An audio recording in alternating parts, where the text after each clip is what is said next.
I was scrolling yesterday on Twitter, as I'm not supposed to be doing, but I was scrolling and somebody was like, the highest form of love is curiosity. And as a Gemini with hella Virgo placements, I resonate with that. Like, if you don't show curiosity in me, I'm just gonna assume that you don't like me. Or you don't have the capacity to love me in the way that I need. Because, like, why would you not be curious? You know? Like, for me, when I know that I'm, like, interested in the connection, it's because I want to know more about the person. I want to, like, learn about them. But, I don't know. I feel like a lot of people, and this could be an overgeneralization, I don't know. But I feel like a lot of people these days, specifically right now in this moment, are in a very selfish energy. And I'm not saying that as a negative. I'm just saying it as what it is. Like, a lot of people are on their self-love journey, myself included. And I was thinking about that in a greater context and how there are people out there that would benefit greatly from my friendship. But I'm focused on myself. I'm not trying to extend myself in that way to people who aren't able to return the favor, you know? Because I'm a great friend. When I really put myself into a relationship, I can be a really great friend. And people like that really got to be careful about like who they surround themselves with in general, because you will become the toxic individuals that you surround yourself with if you're not careful, you know? And back to like love, the concept of love. Once again, curiosity is a form of love, but also consideration. And I don't know, I feel like a lot of people use the term love and say that they love people, but then don't consider them in their day-to-day. And I think that's a really, you know, because I don't know, when we talk about love, when we talk about the concept of love, it is an act, sure, but it is also a feeling. And some people don't know how to incorporate the action part. And while that's not necessarily their fault, if you, my friend, are a conscious being and you're looking for genuine, like, actual love, like, this is something you have to be wary of. Like, people who consider you, are curious about you, you know, like, are they? Because if not, you could probably put your attention elsewhere, you know, because you deserve to be in a mutually beneficial relationship. You deserve, to be in connection with people who genuinely give a fuck about you outside of themselves. Because also that's a thing, a lot of people, I'm sorry, I'm like paying attention to traffic, so I have to like be wary of that. Because I don't know, a lot of people use the word love and don't really know what it means on a soul level, you know?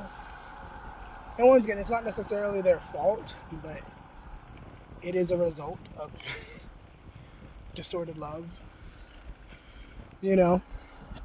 But I digress. What I was thinking about before, like directly before I started recording this, I'm gonna go to the side of the road because there's a car coming.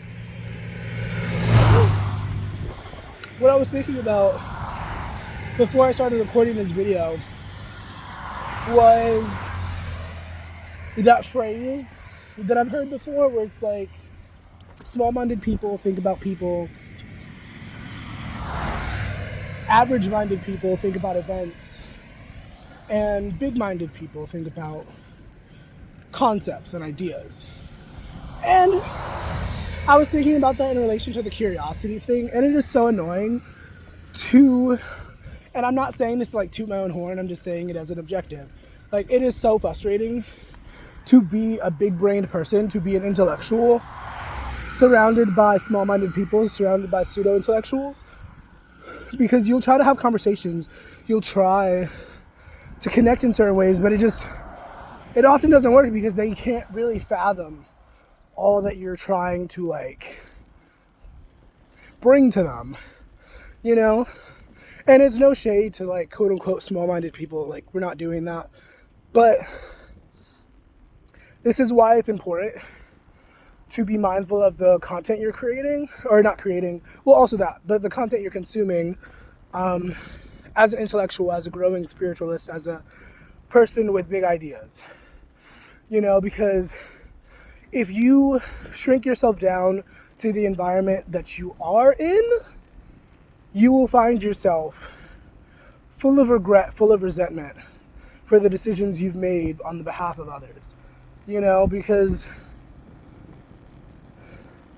whoever I'm talking to, like, maybe this isn't for you, maybe it is, I don't know, but whoever I'm talking to, you have a lot of beautiful, expansive ideas, and you know that. But when you decide to share this with people who aren't thinking as grand as you are, you know what happens?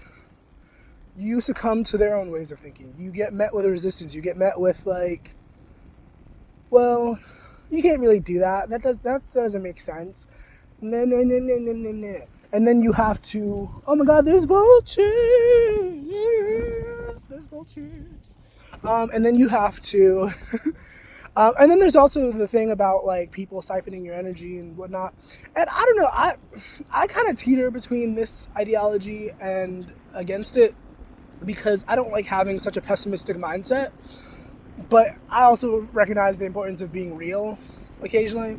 So I will say, there's also a thing about people wanting to siphon your energy. And it might not be on a conscious level. Like, it's hard for me to think that people would be like sitting somewhere, you know, rubbing their hands together being like, oh my God, I'm totally siphoning his energy. I'm totally getting all the energy that I need. Like, no, most people aren't thinking consciously about that. They recognize that they're lacking something. They see somebody who has that, and they're like, oh my God, let me talk to you. And while talking to them, they are draining their energy. That's kind of how that works. Like, it's usually not on a conscious level. If it's on a conscious level, you're dealing with an interesting individual. You know? Because energy siphoning is a huge thing. Like, it is a huge thing to consciously say, I'm going to siphon your energy. I think I was scrolling on TikTok and somebody was saying that they were in a relationship with someone, and at some point they were like holding their hand in a weird way or something, and they were like, what are you doing? And they said, I'm taking the energy that I need. And I'm sure there are examples of people who are fully consciously aware of the way that they drain people. You know, that show, what is it? That vampire show, What Happens in the Dark, or whatever the fuck it is. Like, that's a perfect example of like how that stuff works on a conscious level, but most of the time it is not conscious. Like, I would like to believe that it's not conscious, at least. I don't know, because once again, it's crazy to think that there would be people out there who are rubbing their hands together being like, how can I siphon this person's energy? How can I like piss them off so that I can like get what I need? Like, no, once again, it's very unconscious. Like, it's on a spiritual level. It's their spirits being like, how can I take this energy? How can I, like, you know? And I talked about it.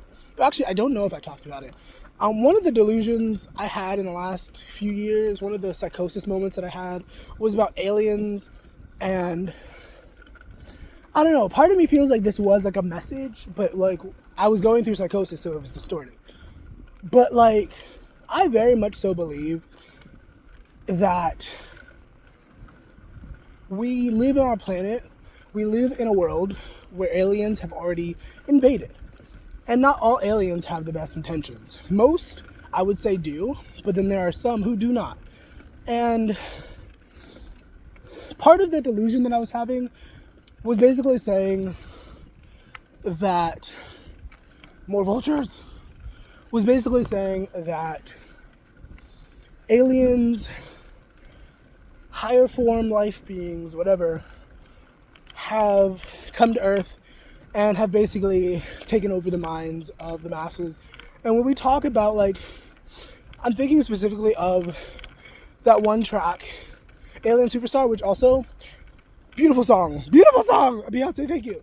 But within that track, she samples a song where it's talking about how, like, the devil frequency or whatever has found its way into the sound waves, and it's like brainwashing individuals. That was a song that she sampled where it was saying that. And I don't know, I very firmly believe that a lot of us are being taken over by interdimensional beings. You know, like, I feel like this might sound a little woo-woo, I don't care, but I feel like we live in a time where everything that has been done, or everything that could be done, has been done. And so the idea of us living in a simulation is very likely, because we have the ability to do that. We're headed towards that direction, you know? So,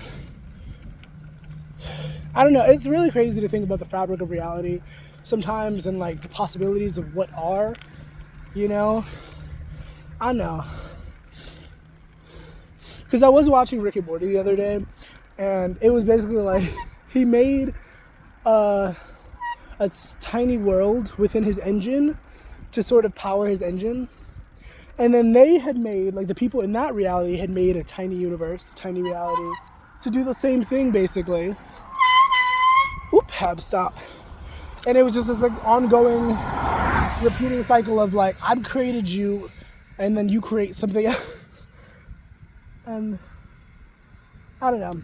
I feel like I went on a huge tangent from like where we first started talking, because when I first started talking I was talking about love and like all that. So I don't know what I'm going to title this. I might title this Love and Other Things.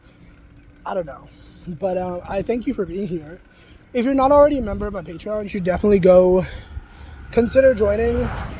It is most likely going to be in, I'm sorry, I have to pay attention to traffic. It is most likely going to be in the description down below. If not, I don't know what to tell you. But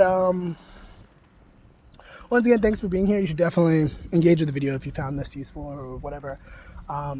Thanks. Have a good one.